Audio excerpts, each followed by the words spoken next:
వీక్షకులందరికీ నమస్కారం. జూన్ నెలలో మేషరాశి వారికి ఏ విధమైనటువంటి ఫలితాలు కలగబోతూ ఉన్నాయి అనేటువంటి విషయాన్ని ఈ వీడియో ద్వారా క్లుప్తంగా తెలుసుకునేటువంటి ప్రయత్నం చేద్దాం. ముఖ్యంగా గ్రహస్థితిని గనక పరిశీలనం చేస్తే వృషభ రాశి యందు గురుగ్రహం యొక్క సంచారము, అలాగే వృషభ రాశి యందే 15వ తారీఖు వరకు రవిగ్రహం యొక్క సంచారము, అలాగే శుక్రబుధుల యొక్క సంచారం వృషభ మిథునాల్లో ఈ నెలలో ఉండబోతూ ఉన్నది.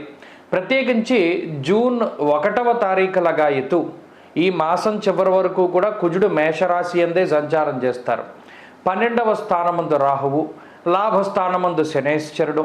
అలాగే ఈ నెలలో మరొక ముఖ్యమైన విషయం ఏంటి అంటే జూన్ నెల 30వ తారీఖున శనేశ్వరుడు వక్రారంభాన్ని చేయబోతూ ఉన్నారు. అనగా వక్రగతిలో ఆయన వెనక్కి ప్రయాణం చేయబోతూ ఉన్నారు.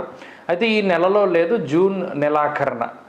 అలాగే కేతు 6వ స్థానమందు మేషరాశి వారికి సంచారం చేస్తూ ఉన్నారు. ఇది క్లుప్తంగా గ్రహస్థితిని గనక పరిశీలనం చేస్తే ఇందులో అనుకూలించేటువంటి గ్రహాలను చూస్తే లాభస్థానమందు శనేశ్వరుడు అనుకూలంగా ఉన్నారు. గురుబలం ఈ నెలంతా కూడా ఉన్నది. శుక్రబుధులు అడపాదడప ఈ నెలలో కొంతకాలం యోగిస్తూ ఉన్నారు.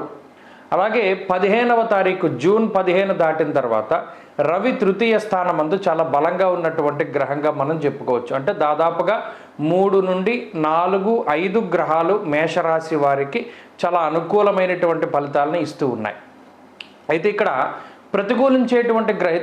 ప్రతికూలిస్తూ ఉన్నటువంటి గ్రహాలను కూడా చూస్తే జన్మరాశి యందు కుజుడు ప్రతికూలంగా ఉన్నారు. 12వ స్థానమందు రాహువు కొంత ఇబ్బంది పెట్టేటువంటి గ్రహం. మనం గత నెలలో ఉన్నటువంటి మాస ఫలితాలని గనక మనం పరిశీలన చేస్తే కుజరాహువులు 2 గ్రహాలు కూడా మేషరాశికి 12వ స్థానంలో ప్రతికూలమైనటువంటి ఫలితాలను ఇచ్చారు అని చెప్పుకున్నాం. గత మాసం అంతా కూడా మేషరాశి వారికి ఖర్చు, ప్రయాణాలు, కొన్ని మానసిక ఇబ్బందులు, గొడవలు ఇలా రకరకాలుగా ఉన్నది. మరి ఈ మాసంలో మేషరాశి వారికి అత్యద్భుతమైనటువంటి కాలం నడుస్తుంది అనడంలో ఏమాత్రము కూడా సందేహం లేదు. ఎందుకంటే జూన్ నెలలో దాదాపుగా గురుబలం పూర్తిగా ఉండడం, శనేశ్వరుడు పూర్తిగా అనుకూలించడం, జూన్ నెల మధ్య దగ్గర నుండి రవి అనుకూలించేటువంటి గ్రహంగా ఉండడం, జూన్ నెల ప్రారంభంలో శుక్రబుధులు యోగించడం వల్ల ప్రధానంగా ఆర్థిక పరిస్థితి చాలా మెరుగ్గా ఉంటుంది మేషరాశి వారికి. ఎటువంటి ఆర్థిక ఇబ్బందులు కూడా ఈ నెలలో మేషరాశి వారికి కనబడడం లేదు. ఇది ప్రధానమైనటువంటి విషయం.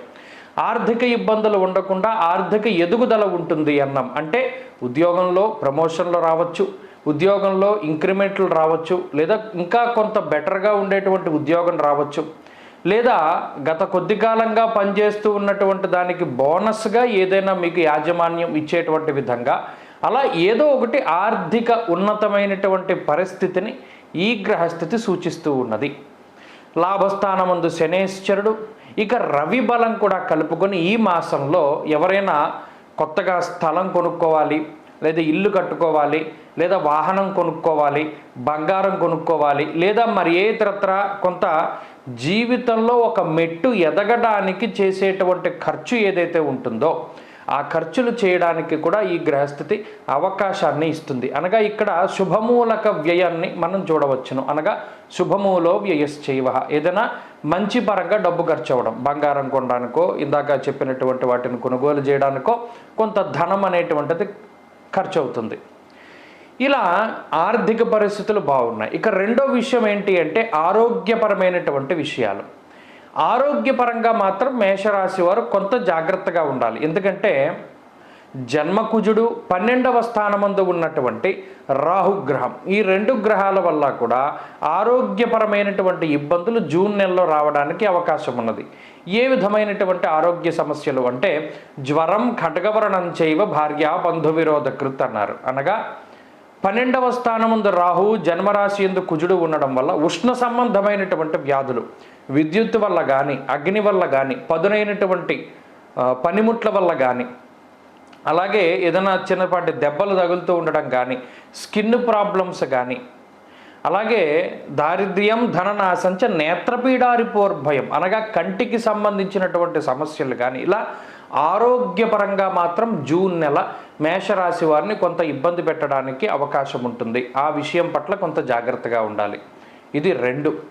ఆర్థిక పరిస్థితులు, ఆరోగ్య పరిస్థితుల గురించి మాట్లాడుకున్నాం. ఇక కుటుంబ పరిస్థితుల గురించి మనం చూస్తే కుటుంబ పరిస్థితులు చాలా సావకాశంగానే ఉన్నాయి.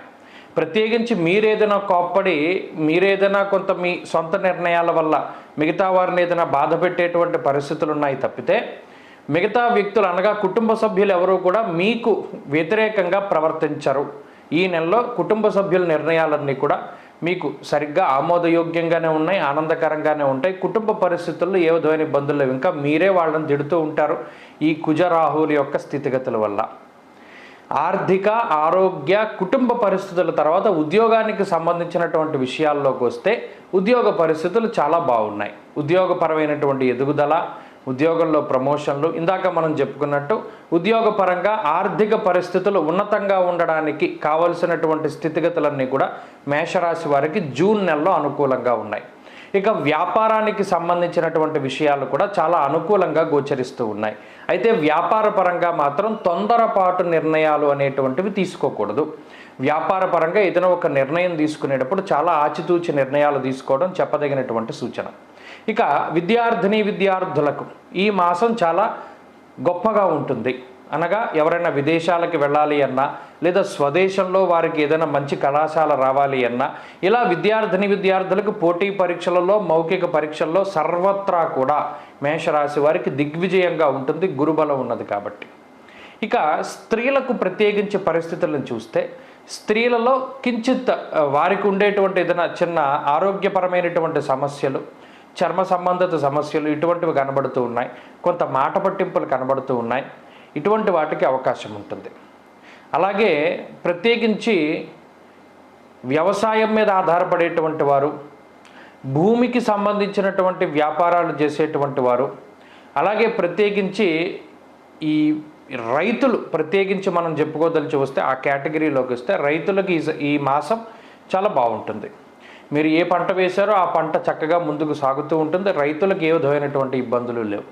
కాబట్టి మేషరాశి వారి యొక్క స్థితిగతులు ఈ విధంగా ఉన్నాయి. మరి ఈ మాసంలో మరింత మంచి ఫలితాలను మేషరాశి వారు పొందాలి అంటే ఏం చేయాలి? ప్రత్యేకించి ఈ మాసంలో సుబ్రహ్మణ్యారాధనే చాలా ఎక్కువగా చేయాలి. అనగా ఈ మాసంలో వచ్చేటువంటి షష్ఠి తిథి కానీ, కృత్తికా నక్షత్రం కానీ, ప్రత్యేకించి ఈ శుక్లపక్షంలో, కృష్ణపక్షంలో వచ్చేటువంటి షష్ఠిలు, కృత్తికా నక్షత్రం ఇటువంటివి వచ్చినప్పుడు సర్పసూక్తంతో సుబ్రహ్మణ్య స్వామికి అభిషేకం చేసుకోవడం ద్వారా కుజరాహు దోషాలు పోతాయి. అలాగే ఈ మాసంలో అనగా ఈ జూన్ నెలలో మంగళవారాలు ఎక్కువగా నియమంగా ఉండాలి. మంగళవారం ఒంటిపూట భోజనం చేయడం, మంగళవారాల నియమనిష్టతో ఉంటూ ఉండడం, ఎర్రటి పళ్ళు దానం చేయడం, కందిపప్పు దానం చేయడం ఇటువంటివి చేయడం ద్వారా కూడా మంచి ఫలితాలు సంప్రాప్తమవుతాయి. స్వస్తి.